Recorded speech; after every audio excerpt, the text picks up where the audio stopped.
हम व्यक्तिगत कार्रवाई के महत्व पर विचार कर रहे थे, जो सामूहिक कार्रवाई के विरोध में नहीं है। व्यक्ति दुनिया है, वह कुल प्रक्रिया का मूल और परिणाम दोनों है, और व्यक्ति के परिवर्तन के बिना दुनिया में कोई क्रांतिकारी परिवर्तन नहीं हो सकता है। इसलिए महत्वपूर्ण बात सामूहिक कार्रवाई के विपरीत व्यक्तिगत कार्रवाई नहीं है, बल्कि यह महसूस करना है कि सच्ची सामूहिक कार्रवाई केवल व्यक्तिगत उत्थान के माध्यम से आ सकती है। व्यक्तिगत कार्रवाई को समझना महत्वपूर्ण है, जो सामूहिक का विरोध नहीं करता है, क्योंकि आखिरकार व्यक्ति, आप और आपका पड़ोसी कुल प्रक्रिया का हिस्सा हैं। व्यक्ति एक अलग पृथक प्रक्रिया नहीं है। आप आखिरकार पूरी मानवता के उत्पाद हैं, हालांकि आप जलवायु, धार्मिक और सामाजिक रूप से वातानुकूलित हो सकते हैं। आप मनुष्य की कुल प्रक्रिया हैं, और इसलिए जब आप खुद को एक पूर्ण प्रक्रिया के रूप में समझते हैं, न कि द्रव्यमान या सामूहिक के विरोध में एक अलग प्रक्रिया के रूप में, तो अपने आप की उस समझ के माध्यम से एक क्रांतिकारी परिवर्तन हो सकता है। पिछली 2 बार जब हम मिले थे, तब से हम इसी बारे में बात कर रहे थे। अब कार्रवाई से हमारा क्या मतलब है? जाहिर है, कार्रवाई का अर्थ है किसी चीज के संबंध में व्यवहार। कार्रवाई अपने आप में अस्तित्वहीन है। यह केवल एक विचार, एक व्यक्ति या किसी चीज के संबंध में हो सकता है। और हमें कार्रवाई को समझना होगा, क्योंकि वर्तमान समय में दुनिया किसी प्रकार की कार्रवाई के लिए रो रही है।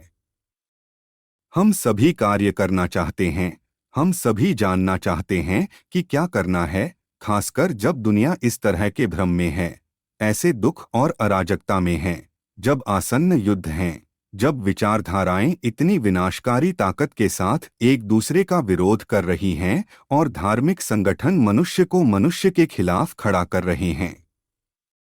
इसलिए हमें पता होना चाहिए कि कार्रवाई से हमारा क्या मतलब है, और यह समझने में कि कार्रवाई से हमारा क्या मतलब है, तब शायद हम वास्तव में कार्य करने में सक्षम होंगे। यह समझने के लिए कि कर्म से हमारा क्या मतलब है, जो व्यवहार है, और व्यवहार धार्मिकता है, हमें इसे नकारात्मक रूप से देखना चाहिए। यही है, किसी समस्या के लिए सभी सकारात्मक दृष्टिकोण एक विशेष पैटर्न के अनुसार होना चाहिए, और एक पैटर्न के अनुरूप कार्रवाई नहीं है। यह केवल अनुरूपता है, और इसलिए कार्रवाई नहीं है। कर्म अर्थात व्यवहार, जो धार्मिकता है, को समझने के लिए हमें यह पता लगाना होगा कि इसे कैसे किया जाए। हमें पहले यह समझना चाहिए कि कोई भी सकारात्मक दृष्टिकोण जो कार्रवाई को एक पैटर्न, निष्कर्ष, एक विचार के लिए फिट करने की कोशिश कर रहा है, अब कार्रवाई नहीं है। यह केवल पैटर्न की निरंतरता है, सांचे की, और इसलिए यह बिल्कुल भी कार्रवाई नहीं है। इसलिए कार्रवाई को समझने के लिए हमें नकारात्मक रूप से जाना चाहिए, अर्थात हमें सकारात्मक कार्रवाई की झूठी प्रक्रिया को समझना चाहिए। क्योंकि जब मैं झूठे को झूठ के रूप में जानता हूँ और सत्य को सत्य के रूप में जानता हूँ, तो झूठ दूर हो जाएगा और मुझे पता चल जाएगा कि कैसे कार्य करना है।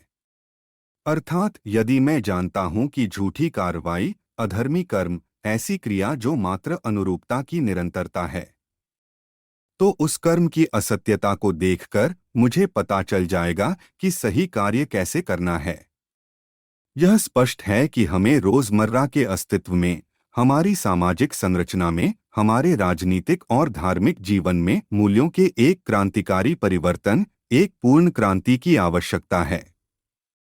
बिंदु पर श्रम किए बिना मुझे लगता है कि यह स्पष्ट है कि एक परिवर्तन होना चाहिए, या बल्कि एक परिवर्तन नहीं, जिसका अर्थ है एक संशोधित निरंतरता, लेकिन एक परिवर्तन। परिवर्तन होना चाहिए राजनीतिक, सामाजिक, आर्थिक रूप से, एक दूसरे के साथ हमारे संबंधों में, जीवन के हर चरण में एक पूर्ण क्रांति होनी चाहिए।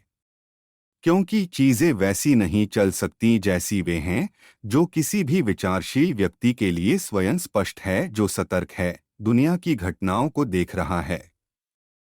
अब कार्रवाई में यह क्रांति कैसे लाई जाएगी? हम इसी पर चर्चा कर रहे हैं। ऐसी कार्रवाई कैसे हो सकती है जो समय में नहीं बल्कि अब बदल जाती है? क्या हम इसी से चिंतित नहीं हैं? क्योंकि यहाँ बेंगलोर में और दुनिया भर में हर जगह बहुत दुख है। यूरोप में युद्ध के निरंतर खतरे के साथ आर्थिक मंदी है, गंदगी, गरीबी, बेरोजगारी, सांप्रदायिक संघर्ष और इसी तरह। तो मूल्यों का पूर्ण परिवर्तन होना चाहिए, है ना? सैद्धांतिक रूप से नहीं, क्योंकि केवल मौखिक स्तर पर चर्चा करना व्यर्थ है। इसका कोई अर्थ नहीं है। यह एक भूखे आदमी के सामने भोजन पर चर्चा करने जैसा है। इसलिए हम केवल मौखिक रूप से चर्चा नहीं करेंगे और कृपया एक खेल में दर्शकों की तरह न बने। आइए हम दोनों अनुभव करें कि हम किस बारे में बात कर रहे हैं, क्योंकि अगर अनुभव हो रहा है तो शायद हम समझेंगे कि कैसे कार्य करना है और यह हमारे जीवन को प्रभावित करेगा और इसलिए एक क्रांतिकारी परिवर्तन लाएगा। इसलिए कृपया फुटबॉल खेल में दर्शकों की तरह मत बनो। आप और मैं क्रिया नामक इस चीज की समझ में एक साथ यात्रा करने जा रहे हैं, क्योंकि यही वह है जिसके बारे में हम अपने दैनिक जीवन में चिंतित हैं। यदि हम शब्द के मौलिक अर्थों में कार्रवाई को समझ सकते हैं, तो वह मौलिक अशांति और लालसा हमारी सतही गतिविधियों को भी प्रभावित करेगी। लेकिन पहले हमें कार्रवाई की मौलिक प्रकृति को समझना चाहिए। अब क्या कार्रवाई एक विचार द्वारा लाई गई है? क्या आपके पास पहले एक विचार है और बाद में कार्य करें? या क्या कार्रवाई पहले आती है और फिर, क्योंकि कार्रवाई संघर्ष पैदा करती है, आप इसके चारों ओर एक विचार बनाते हैं? यानी क्या एक्शन एक्टर को क्रिएट करता है या एक्टर सबसे पहले आता है?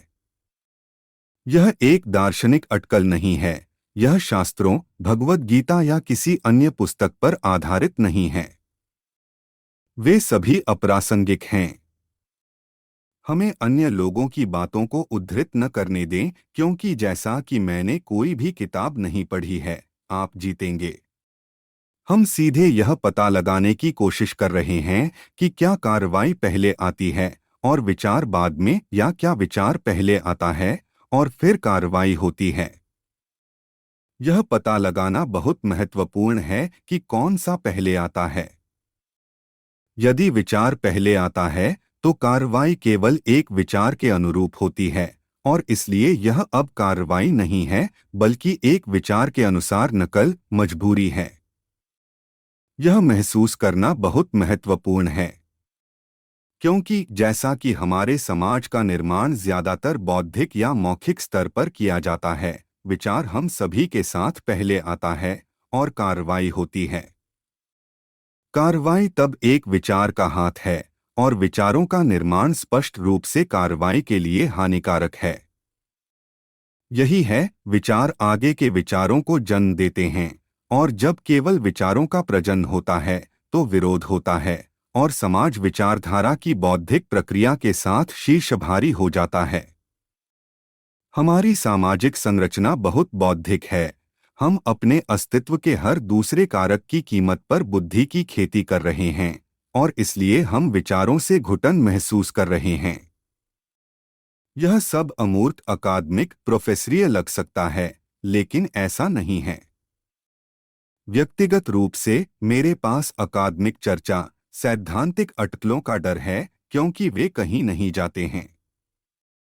लेकिन यह बहुत महत्वपूर्ण है कि हम यह पता लगाएं कि एक विचार से हमारा क्या मतलब है, क्योंकि दुनिया खुद को वामपंथियों और दक्षिणपंथियों के विरोधी विचारों पर विभाजित कर रही है, पूंजीपतियों के विपरीत कम्युनिस्टों के विचारों पर।